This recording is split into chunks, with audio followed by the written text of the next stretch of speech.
Hi friends, मैं हूं कृष्ण गोपाल गुप्ता। मैं आप लोगों के लिए लेकर आया हूं जावा प्रोग्रामिंग। जावा प्रोग्रामिंग में हम लोगों ने सीख लिया था अभी तक के जावा प्रोग्रामिंग लास्ट एपिसोड में हम लोगों ने सीख लिया था बफर रीडर और स्कैनर का यूज, कि किस तरीके से हम अपने प्रोग्राम में बफर रीडर और स्कैनर को यूज करते हैं। अब हम लोग नेक्स्ट टॉपिक की तरफ बढ़ते हैं। नेक्स्ट टॉपिक है हमारा इफ और एल्स। इफ एल्स, ये इफ एल्स जो है आपका, एक इफ होता है, एक इफ एल्स होता है और एक इफ एल्स इफ होता है। मतलब इस इफ और एल्स को इस तीन तरीके से हम यूज करते हैं। ध्यान से देखिएगा, इस इफ और एल्स को हम तीन तरीके से यूज करते हैं। एक में सिर्फ और सिर्फ इफ होता है, that means a single condition. सिर्फ एक सिंगल कंडीशन होती है इसमें। सपोज दैट हम एक जगह से सपोज दैट हम रोड पे चल रहे हैं, ठीक। मैं एक पहले वाले कंडीशन के लिए मैं आपको एक एग्जांपल देता हूं। मैं रोड पे चल रहा हूं और मैंने आपको कहा कि आप रोड पे जा रहे हैं और अगर आपको एक चौक दिखता है तो आप लेफ्ट ले लेंगे। अंडरस्टैंड? ये सिंगल कंडीशन हो गई। इसके अलावा मैंने कुछ भी नहीं बोला आपको। जब तक आपको चौक मिले ना मिले ये मतलब नहीं है। जब चौक मिलेगा तो आपको लेफ्ट टर्न ले लेना है। तो ये एक सिंगल कंडीशन थी। इसके अलावा अगर नहीं मिलता है तो कोई दूसरा ऑप्शन मैंने आपको नहीं दिया है। ओके, दूसरा है हमारा इफ एल्स। इसमें single condition with option. Single condition with option means, single condition with option का मतलब ये हो गया कि कंडीशन तो एक ही है। कंडीशन तो एक ही है कि अगर आपको चौक मिलता है तो आपको लेफ्ट लेना है। ओके, लेकिन उसके साथ में एल्स भी है। मतलब अगर आपको चौक नहीं मिलता है तो आप और क्या करेंगे, वो एल्स में। मतलब एक कंडीशन के साथ एक ऑप्शन दे दिया गया कि अगर आपको चौक नहीं मिलता है तो आप ये काम कर सकते हैं। अंडरस्टैंड? यहां पे क्या है, more than one condition with more than one options. More than one condition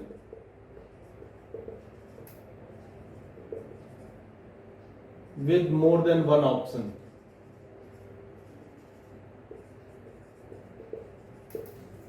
बहुत ढेर सारी कंडीशंस होंगी आपके पास, एक से अधिक कंडीशंस और एक से अधिक ऑप्शंस भी अवेलेबल होंगे। That is called if else if. कहीं कहीं पे आप लोगों ने सुना होगा सिर्फ लोग एल्स इफ बोलते हैं, कि एक एल्स इफ नाम की एक कंडीशन होती है। ये एल्स इफ जो है ये इसी का ही पार्ट है, क्योंकि जब हम लिखते हैं तो ऊपर वाली कंडीशन में हमने इफ लिखा और इफ के बाद ये कंडीशन आपकी क्लोज होगी। क्लोज होते ही तुरंत फिर उसके बाद इसी इफ का ये एल्स इफ आता है। इस वजह से लोगों को ये लगता है कि एल्स इफ नाम का भी कुछ होता है। ये यही है, इसी का ही पार्ट है जो एल्स इफ के नाम से ज्यादातर दिख जाता है। अंडरस्टैंड? तो ये तीनों चीजें समझ में आ गई आपको। अब इसको हम एक एक करके एक्सप्लेन कर लेते हैं कि इफ की कंडीशन हम कहां लगाएंगे, कैसे लगाएंगे। सपोज दैट मैं एक प्रोग्राम आपको दे रहा हूं। मैं एक प्रोग्राम कर रहा हूं, यहां पे ध्यान से देखिएगा। हमने condition the, if student marks, student का मार्क्स जो है वो ग्रेटर देन 40 है। हमने आपको यहां पे कंडीशन में क्या दिया है, greater than 40। Marks of the student is greater than 40, then it will be pass. सिर्फ इतनी ही कंडीशन मैंने दी है आपको। तो ये किस में आएगा, फर्स्ट में, सेकंड में या थर्ड में? ये फर्स्ट में आएगा। क्यों? क्योंकि यहां पे कोई ऑप्शन हमने नहीं दिया। अगर हम इसकी बात करें, इस कंडीशन के बेस पे अगर आपको एक प्रोग्राम बनाना हो, इस कंडीशन के बेस पे अगर आपको एक प्रोग्राम बनाना हो तो आपका प्रोग्राम कैसा होगा। क्लास हमने एबीसी करा, वॉइड मेन हमने ले लिया, और अभी हम फिलहाल यहाँ पे एग्जांपल के तौर पे हम यहीं पे ले लेते हैं, वॉइड मेन के अंदर ही, पैरेंथेसिस के अंदर ही ले लेते हैं वैल्यू, ताकि हमारा टाइम बच सके। इसके बाद हमने करना क्या है, INTM जो यूजर से मिल रहा है, इसको आप स्कैनर के थ्रू या बफर रीडर के थ्रू भी आप पूरा प्रॉपर एक वो लेकर के भी आप कर सकते हैं, मैसेज पास करके फिर वैल्यू एक्सेप्ट करा सकते हैं।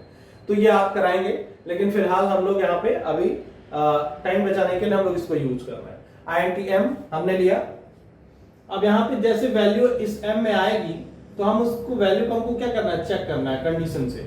इफ m क्या है, वही बच्चे का मार्क्स, जो बच्चे जितना मार्क्स पाया हुआ है वो मार्क्स इस m में स्टोर्ड है। तो यहाँ पे हमने condition they the if m is greater than 40, अगर m की वैल्यू 40 से ज्यादा है, अगर m की वैल्यू 40 से ज्यादा है तो हम यहाँ क्या लिखेंगे, system dot out dot print ln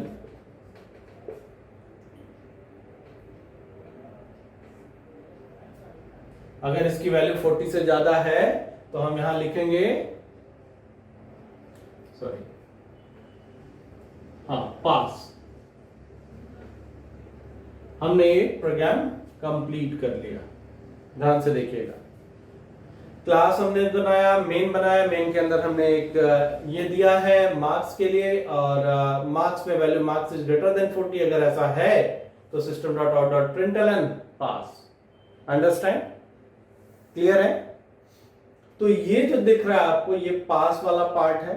that means अगर m की वैल्यू 40 से ज्यादा हम देते हैं तो वो पास आएगा, लेकिन अगर 40 से कम आता है तो यहाँ पे कोई भी मैसेज ये नहीं देगा, कोई भी आउटपुट इसका नहीं आएगा। ध्यान रखिएगा, ये आउटपुट मैं आपको दिखा दे रहा हूं। अगर आपने वैल्यू 30 दी है, अगर आपने वैल्यू 30 दी है तो इसका जो आउटपुट होगा वो कुछ भी नहीं होगा। 30 आपका आएगा, आउटपुट पे कुछ भी नहीं शो करेगा। अगर आपने इसमें वैल्यू दे दी 40 दे दी तो भी इसका कोई भी आउटपुट आने वाला नहीं है, क्योंकि ग्रेटर देन 40 की कंडीशन यहाँ पे। अगर हमने 45 दे दिया, 42 दे दिया तो ये आउटपुट में देगा पास। ठीक है, जो भी आपने यहाँ पे लिखा होगा एग्जैक्टली वही आउटपुट देगा, नथिंग एल्स। क्लियर? तो ये था पहली वाली कंडीशन जिसमें सिर्फ और सिर्फ इफ की कंडीशन हमने दी है, बाकी कुछ भी नहीं दिया है। अंडरस्टैंड? अब हम बात करते हैं दूसरे वाली कंडीशन की, कि हमने कह दिया कि अगर बच्चा जो है ग्रेटर देन 40 पा रहा है तो उसको पास कहा जाएगा, अदरवाइज अगर इससे लेस देन 40 है, मतलब अदरवाइज का एक हमने ऑप्शन दिया, अदरवाइज वो फेल कहा जाएगा। अदरवाइज में कोई कंडीशन अभी हमने नहीं दी है, ध्यान रखिएगा, अदरवाइज वो फेल कहा जाएगा, सिर्फ ये कहा है। तो उसके लिए हमारे पास क्या होगा, ज्यादा कुछ नहीं करना है इसमें चेंज। ध्यान से देखिएगा, ये चीजें तो सेम ही रहेंगी, बस यहाँ पे इस इफ का ये बना, फिर एक एल्स लगाएंगे, एल्स लगाने के बाद फिर यहाँ पे system dot out dot print ln, यहाँ पे हम एक मैसेज दे देंगे फेल का। ठीक है, क्लियर है? अब यहाँ पे आप ध्यान से देखिएगा, जो इसके पहले आप प्रोग्राम कर रहे थे, अभी जब हमने प्रोग्राम किया था तो यहाँ पे जब हमने वैल्यू 30 दी थी तो यहाँ पे कोई भी आउटपुट नहीं आ रहा था, और जब हम 42 दे रहे थे तो हमारा पास आउटपुट आया, 40 दिया हमने तो भी कोई भी आउटपुट नहीं आ रहा था। लेकिन अगर हम बात करते हैं अब इस केस में, अगर हम यहाँ पे वैल्यू देते हैं 40 तो आउटपुट में क्या आएगा, फेल, क्योंकि कंडीशन जो दी गई थी वो m इज ग्रेटर देन 40 है। अगर इससे ज्यादा होगी, इससे कम होगी वैल्यू तो क्या होगा, वो फेल में आएगा, और इससे ज्यादा होगी वैल्यू तो वो पास में आएगा। अंडरस्टैंड? क्लियर है? तो ये दोनों वाली कंडीशन हमने देख ली, एक सिंगल इफ वाला भी देख लिया और एक इफ एल्स वाला भी हमने देख लिया है। अब थर्ड वाला हमारा बचा हुआ, उसको हम आगे, write a program to print the person is eligible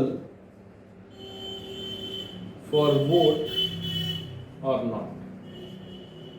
ये आपका क्वेश्चन है, इस क्वेश्चन को आप खुद से सॉल्व करेंगे। Write a program to print the person is eligible for vote और नॉट। जो पर्सन है वो वोट के लिए एलिजिबल है या नहीं है वो आपको फाइंड आउट करना है। जो कंडीशन यहाँ पे है, कंडीशन ये है कि जो एज होगी बंदे की, यूजर से आप क्या लेंगे, यूजर गिवन क्या है, एज यूजर गिवन है, और कंडीशन आपकी है कि एज इज ग्रेटर देन 18 है, ग्रेटर देन इक्वल टू 18 है, तो वो क्या है, एलिजिबल होगा,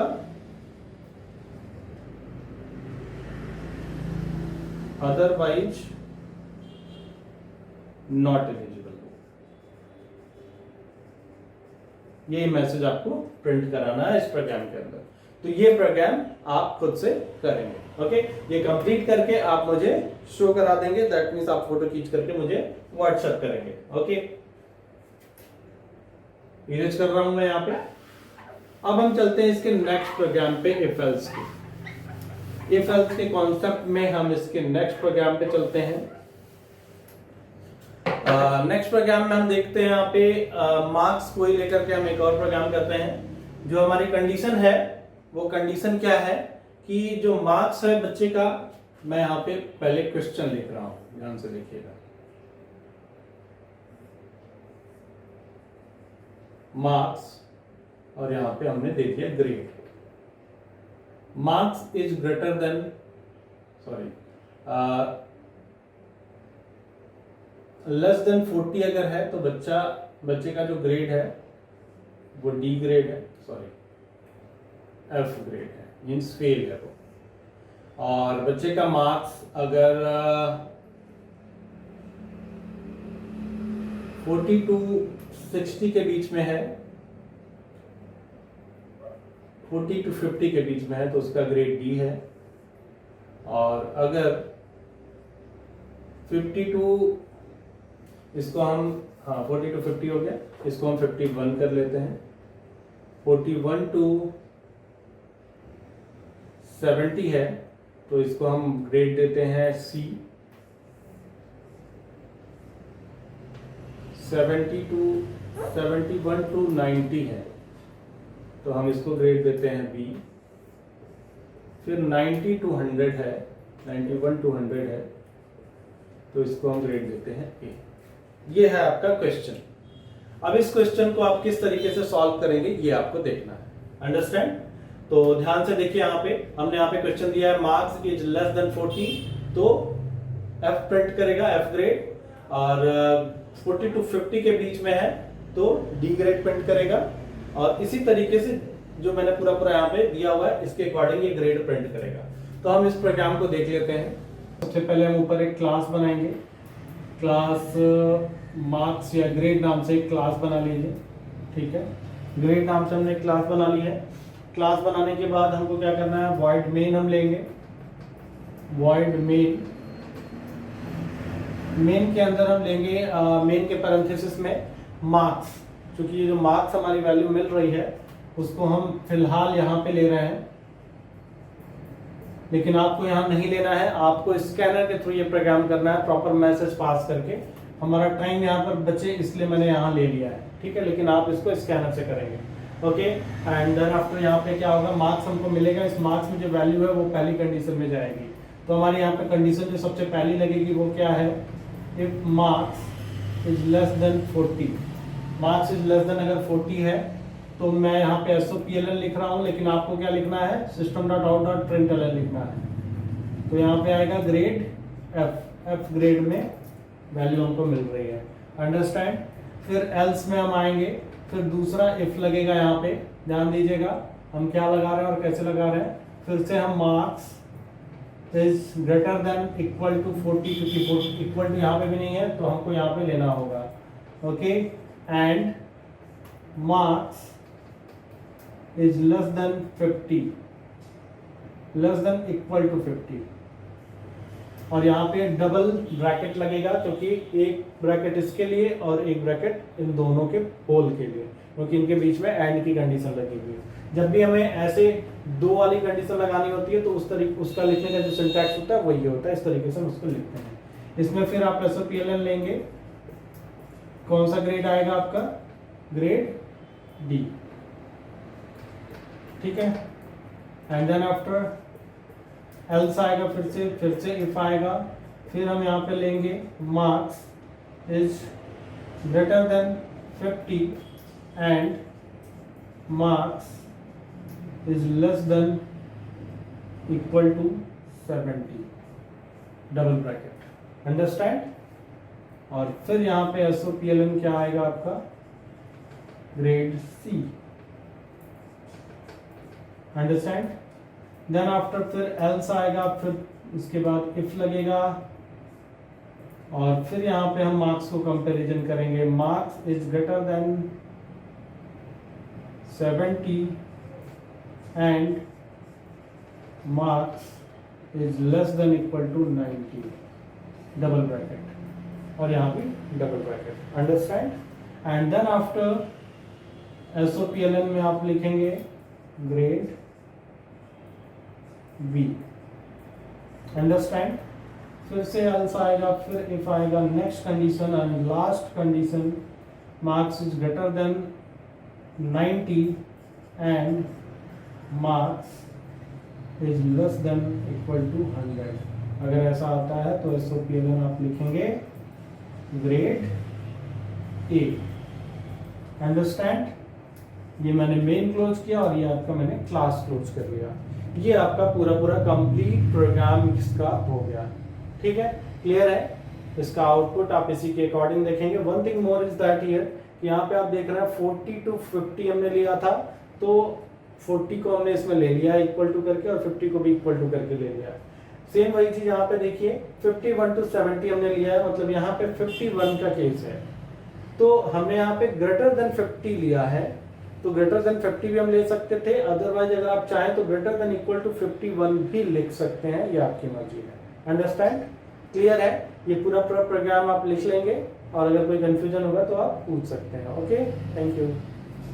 ये आपका नेक्स्ट प्रोग्राम है, यहाँ पे देख सकते हैं आप इफ एल्स बेस्ड पे नेक्स्ट प्रोग्राम में यहाँ पे दे रहा हूँ। अमाउंट दिया हुआ और डिस्काउंट दिया है। सपोज दैट एक बिल्कुल नॉर्मल सी और बिल्कुल रियल लाइफ एग्जांपल मैं आपको यहाँ पे दे रहा हूँ, उसके क्वेश्चंस हैं। सपोज दैट आप कहीं पे भी परचेजिंग के लिए जाते हैं, कुछ सामान परचेज करने, बहुत सारे मॉल्स हैं, बहुत सारी जगहों पे आपने देखा होगा ऑफर चल रहे होते हैं। तो ऑफर जो चल रहा है, ऑफर यहाँ पे भी वो ऑफर चल रहा है। ऑफर में क्या है कि आपकी जो परचेजिंग अमाउंट है, purchasing amount less than equal to 10,000 है। अगर आपने 10,000 से कम का सामान खरीदा है, 10,000 या 10,000 से कम का सामान खरीदा है, परचेज किया है, तो आपको टोटल होल अमाउंट पे जो डिस्काउंट होगा वो आपका 10% का मिलेगा। देन आफ्टर सेकंड कंडीशन में क्या कहा जा रहा है, 10,001 से लेकर के 30,000 तक का अगर आपने अमाउंट खरीदा, अमाउंट का अगर परचेजिंग करा है आपने, तो आपको जो डिस्काउंट मिलता है 15% का मिलता है। और अगर इससे भी ज्यादा 30,000 से अबव अगर आपने परचेजिंग करी है, कुछ भी अमाउंट हो, 30,000 से अबव की परचेजिंग अगर आपने करी है, तो आपको 20% का डिस्काउंट मिलता है। ये आपका ऑफर वहां पे चल रहा है। अब ये जो ऑफर चल रहा है, तो इस ऑफर का सॉफ्टवेयर जो उनके पास होगा, इस ऑफर बेस्ड पे उन्होंने एक सॉफ्टवेयर फीड करा होगा, सॉफ्टवेयर बनाया होगा अपने पास, उनके पास जो होगा, उस सॉफ्टवेयर में जो प्रोग्रामिंग होगी, वो प्रोग्रामिंग किस तरीके से की गई होगी, वही प्रोग्रामिंग हम यहाँ पे अभी करेंगे। ठीक है, तो वो कैसे कर रहे हैं ध्यान से देखिए। अब इस प्रोग्राम के अकॉर्डिंग, अभी तक इसके पहले वाला जो आपने प्रोग्राम देखा था जिसमें ग्रेड दिया हुआ था और ये सारी चीजें दिख रही थी आपको, मार्क्स के अकॉर्डिंग तो ग्रेड शो हो रहा था, तो उसमें क्या था कि आपको सिर्फ और सिर्फ शो करा देना था, लिख करके एक सिंगल लाइन में सिर्फ शो करा देना, grade this grade this grade this. उसमें कोई ऑपरेशन परफॉर्म नहीं करना था। जबकि यहाँ पे क्या है कि आपको ऑपरेशन परफॉर्म करना है। आपको यहाँ पे यूजर गिवन क्या है वो भी मैं यहाँ पे लिख दे रहा हूँ, जिससे आप कंफ्यूज ना हो। यूजर गिवन यहाँ पे अमाउंट होगा, यूजर अमाउंट देगा, और फाइंड आउट क्या करना है, find and print. Find and print आपको क्या करना है, फाइंड और प्रिंट के लिए जो डिस्काउंट अमाउंट है उसको प्रिंट कराना है, और पेएबल अमाउंट है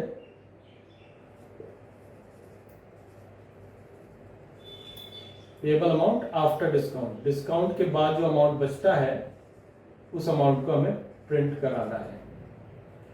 ठीक है, तो ये तीन चीजें हमें फाइंड आउट करनी है। दो चीजें, डिस्काउंट अमाउंट और पेएबल अमाउंट, और दूसरा आपका यूजर गिवन क्या है, अमाउंट है। Sir clear? तो अब हम बात करते हैं यहाँ पे क्लास डिस्काउंट नाम का, हमने एक क्लास बना लिया। ठीक है, ध्यान से देखिएगा क्या हो रहा है यहाँ प्रोग्राम में। वॉइड मेन हमने लिया। आप सारे प्रोग्राम स्कैनर या बफर रीडर से करेंगे। मैं यहाँ पे इसलिए लिख रहा हूं जिससे आपका काम यहाँ पे हमारा टाइम बचे। INT दैट मींस ये अमाउंट नाम का वेरिएबल है जो हमने ए नाम से ले लिया, क्योंकि वेरिएबल का नाम कुछ भी हो सकता है। इसके बाद हम लेंगे यहाँ पे क्या, one thing more is that, मैं यहाँ पे एक प्रोग्राम आपको स्कैनर से या फिर स्कैनर से कर ही के दिखा दे रहा हूँ जिससे आपको कंफ्यूजन ना हो। तो यहाँ पे पहले हम स्कैनर का एक ऑब्जेक्ट बनाएंगे, SC equal to new scanner system.in। आपको पता ही है इसका सिंटैक्स, वो आप लिख लेंगे। ठीक है, इसके बाद हमें क्या करना होगा, SOPLN मैसेज पास करना होगा, teach एंटर अमाउंट। अमाउंट नाम का एक वेरिएबल आप यहां पे डिक्लेयर कर लीजिए मेन में, ठीक है। Please enter amount. अमाउंट जो यूजर ने दिया वो अमाउंट कहां जाएगा, इस ए नाम के वेरिएबल में स्टोर होगा, sc.nextInt। अंडरस्टैंड? sc.nextInt के थ्रू ये वैल्यू स्टोर होकर के ए में चली गई। अब इस ए पे ही हम क्या करेंगे, कंडीशन देंगे। इफ ए, पहली condition is less than equal to 10,000। अगर ऐसा है, if a is less than equal to 10,000 है, तो हम क्या करेंगे, यहां पे सिर्फ हमें प्रिंट तो करना नहीं है, हमें क्या करना है, डिस्काउंट निकालना है, फिर पेएबल अमाउंट निकालना है। तो यहां पे एक डी नाम का भी हम वेरिएबल ले लेते हैं, इसको हम कर लेते हैं फ्लोट ए, और एक डी और एक पीए ले लेते हैं, पेएबल अमाउंट नाम का एक वेरिएबल।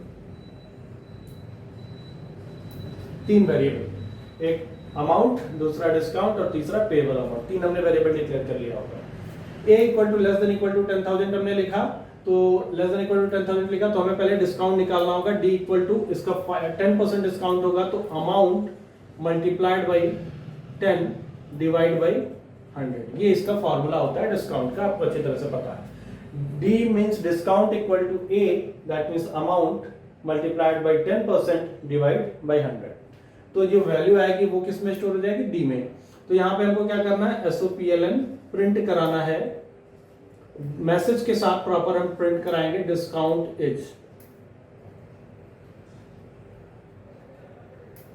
Is plus D। तो डिस्काउंट अमाउंट जो होगा वो यहाँ पे प्रिंट हो जाएगा। And then after discount amount तो प्रिंट हो गया, लेकिन उसको पे कितना करना है, उसको समझ में आ गया कि 100 रुपए में हमको 10 रुपए डिस्काउंट मिल गया, लेकिन उसको पे कितना करना है वो यहाँ पे भी, वो भी हमको निकालना होगा। तो पीए इक्वल टू पेएबल अमाउंट हमने लिया हुआ है यहाँ पे, अमाउंट माइनस डिस्काउंट, अमाउंट में से डिस्काउंट हम माइनस कर लेंगे, फिर हम यहाँ पे लिखेंगे SOPLN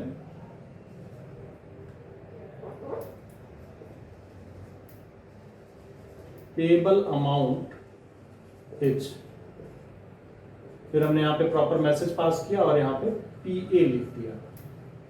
अंडरस्टैंड? क्लियर? अब इसके बाद आप देख रहे हैं यहां पे पहली वाली कंडीशन में जो भी हमको निकालना था वो हमारा निकल चुका, हमने प्रिंट भी करा दिया, हमने डिस्काउंट भी प्रिंट करा दिया, पेएबल अमाउंट भी प्रिंट करा दिया। अब यहां पे आएगा एल्स और फिर दूसरा इफ। लेकिन one more thing is here, आपने देखा था इसके पहले जो आपने देखा था प्रोग्राम, उसमें इफ के अंदर सिर्फ और सिर्फ एक सिंगल लाइन थी, सिर्फ एक सिंगल लाइन। तो वहां पे हमें इस इफ के ब्रैकेट को ओपन करने की कोई जरूरत नहीं पड़ी, क्योंकि जब भी इफ के अंदर, सिर्फ इफ के ही अंदर नहीं, एक क्लास के अंदर या मेन के अंदर या फिर कोई भी ऐसा मेथड जिसके अंदर कोई भी ऐसा मेथड या फिर कोई भी ऐसा स्टेटमेंट जिसका ओपनिंग और क्लोजिंग ब्रैकेट होता है, मतलब ओपनिंग और क्लोजिंग ब्रैकेट जिसका होता है, ठीक। तो इसके अंदर स्टेटमेंट अगर सिंगल लाइन का स्टेटमेंट है, ध्यान रखिएगा मैं सभी की बात कर रहा हूं, जिसका भी ओपनिंग और क्लोजिंग ब्रैकेट होता है पूरी प्रोग्रामिंग में, कहीं भी किसी भी प्रोग्रामिंग में ओपनिंग और क्लोजिंग ब्रैकेट के अंदर अगर सिंगल लाइन है, मतलब उसके अंदर अगर आपने सिंगल लाइन लिखनी है तो आप ओपनिंग और क्लोजिंग ब्रैकेट लगाएंगे तो भी सही है, अगर आप नहीं लगाते हैं तो भी सही है, there is no any issues, कोई प्रॉब्लम नहीं आती, ठीक है। वो दोनों के केस में वो सही माना जाता है। लेकिन अगर हम बात करते हैं इस केस की, जैसा कि आप यहां पे देख रहे हैं, ये उस केस की बात है जो आपने पिछला ग्रेड वाला प्रोग्राम देखा था, उसमें ऐसा था, सिंगल लाइन थी। क्लियर? यहां की अगर हम बात करें तो यहां पे आप देख रहे हैं कि यहां पे हमने इफ लिया और इस इफ के अंदर ये सारी चीजें हमने लिखी हैं, ठीक है। अब ये सारी चीजें इस इफ के अंदर हैं, तो यहां पे मतलब मोर देन वन लाइंस हो गई। तो मोर देन वन लाइंस जब भी इस इफ के अंदर होंगी तो on that time we have to use opening and closing bracket. Understand? Opening और क्लोजिंग ब्रैकेट हमको यहां पे लिखना होगा। तो ये आपका ओपनिंग ब्रैकेट और ये आपका क्लोजिंग ब्रैकेट। अदरवाइज अगर आप ये ओपनिंग और क्लोजिंग ब्रैकेट नहीं लगाते हैं तो होगा क्या, सिर्फ पहली वाली लाइन इसके अंदर आएगी इस कंडीशन के अंदर, और बाकी लाइंस का इस कंडीशन से कोई लेना देना नहीं होगा। दैट मींस ये तब भी एग्जीक्यूट करेंगे जब ये कंडीशन होगी, और ये तब भी एग्जीक्यूट करेंगे जब कंडीशन नहीं होगी। अंडरस्टैंड? अभी क्या है कि ब्रैकेट लगा देने से ये बेनिफिट हो गया आपको कि इस इफ की कंडीशन के अंदर ये सारी चीजें आ चुकी हैं, अब इसके अलावा और कुछ भी नहीं होगा यहाँ पे। क्लियर? अब हम इसके बाहर आते हैं, एल्स और दूसरा इफ लेते हैं। दूसरे इफ में हमारे पास कंडीशन ये है, amount is greater than equal to 10,001। ठीक, फिर एंड हम लगाएंगे, amount is less than equal to 30,000। ठीक है, क्योंकि आपको पता है एक से अधिक कंडीशन हो गई तो यहाँ पे 2 ब्रैकेट्स लगेंगे, और इसके लिए फिर हम क्या करेंगे, फिर इसका भी हम ब्रैकेट ओपन करेंगे, इसका भी डिस्काउंट हम निकालेंगे, a multiplied by 15 divide by 100 करेंगे, वैल्यू आकर के d में स्टोर होगी। फिर यहाँ पे SOPLN मतलब system dot out dot println discount is plus d। फिर PA payable amount equal to amount minus discount, फिर SOPLN payable amount is proper message के साथ PA हम यहाँ पे प्रिंट करा लेंगे। अब ये वाला इफ भी आपका हो गया क्लोज। अंडरस्टैंड? ये वाला इफ भी आपका हो गया क्लोज। इसके बाद का जो पार्ट है वो हम यहाँ पे देखते हैं। तीसरा if, else if.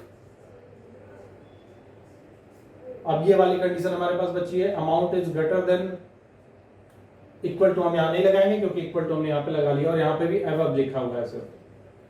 Greater than 30,000 अगर ऐसा है तो फिर से हम यहाँ डिस्काउंट निकालेंगे, discount equal to amount multiplied by 20 divide by 100, SOPLN discount is plus D। फिर PA equal to amount minus discount, SOPLN payable amount is plus, हमने यहाँ पे PA लिख लिया। अब इसको मैंने क्लोज किया, वॉइड मेन ऊपर से, और फिर मैंने क्लास को क्लोज किया है। ध्यान से देखिएगा, ये जो पार्ट आपको दिख रहा है ये पूरा प्रोग्राम आपका हो चुका है कंप्लीट। ये आपका प्रोग्राम कंप्लीट हो गया। इस प्रोग्राम का आउटपुट, इस प्रोग्राम का ये इस गिवन क्वेश्चन का ये वाला प्रोग्राम था आपका। ठीक है, अब इसमें भी अगर आपको कोई कंफ्यूजन होती है तो आप पूछ सकते हैं। वैसे तो मुझे लगता है कोई कंफ्यूजन नहीं होनी चाहिए, लेकिन फिर भी अगर आपको कोई कंफ्यूजन होती है तो आप इसको पूछ सकते हैं। अंडरस्टैंड? नेक्स्ट प्रोग्राम मैं आपको यहाँ पे राइट करके दे रहा हूँ, और ये प्रोग्राम आपको करके मुझे सेंड करना है। ज़्यादा कुछ नहीं है, करीब करीब सेम है उसी के तरह का जो प्रोग्राम अभी आपने देखा था। यहाँ पे बस इतना डिफरेंस है कि ये एक सेल्समैन है, सेल्स पर्सन है, वो जो है अमाउंट की सेलिंग करता है। जितने अमाउंट की सेलिंग करता है उसके अकॉर्डिंग उसका कमीशन बनता है। तो सेलिंग अमाउंट यहाँ पे होगा और उसका कमीशन होगा। सेलिंग अमाउंट उसका जो है अगर लेस देन 20,000 है तो उसका जो कमीशन है वो 10% का है। अगर 20,000 1 से लेकर के अगर 30,000 तक का है, 50 का करते हैं, तो उसका जो कमीशन है वो 20% का है। और अबव 50 है, अगर अबव 50,000 है तो उसका जो कमीशन है वो 25% का कमीशन है। ठीक है, यूजर गिवन क्या होगा? यूजर गिवन अमाउंट होगा आपका, और आपको फाइंड एंड प्रिंट क्या करना है? सिर्फ कमीशन अमाउंट।